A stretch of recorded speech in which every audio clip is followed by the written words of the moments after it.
Onga Juang obila e kaunti ma Homa Bay osechako timo nonro ewi nek ma jalupo moro ma jahigni 31 manyocha otho bang' tulo muoch e kind jolupo e dho wedhe moko ariyo e kaunti no ka gilaro kiewo mar lupo e nam Lolwe.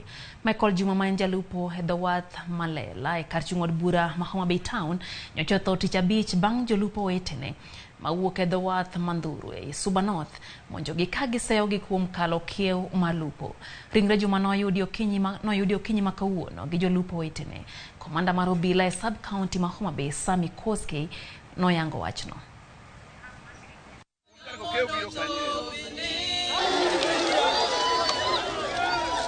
Joano dhi lupo nyocha. Koro sama ne gidhi lupo no ne giromo gi masira mar thao. Jandhoro nobiro mogo jowa mogwe yiegi molwar e pi. Toke no kanoselwar e pi ne gigogi ma achiel kuomgi ne ginego. Koro ng'ama ginego no kawuono wayudo kane wadhi e menyo. Kana asetieko piko goka to patrol ma Ndhoro biro to gigwewa gi yie ma walokore.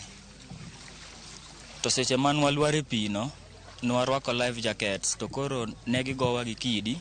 Koro nochuno walonyo life jacket mondo wayud kaka wanyalo nimo. To kanye mane giluorowa gi injin ka gigowa gi kidi. Seche go kane gisesowa e yiegi nanyisogi ni nitiere ng'at achiel moka ne e yie. To nitiere achiel kuomgi mano biro gi beti to kete ng'uta ka. To ng'at achiel osotol e ng'ute.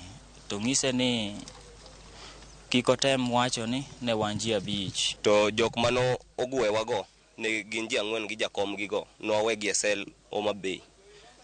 Custom wadhi ot kinyne kwa dok wayudo ni nogolgi. Pod wakinya kasani momiyo nogolgi to ne ginega Juma e pi kendo gibeta Juma ma Juma otho e pi. Wambe ginyowa.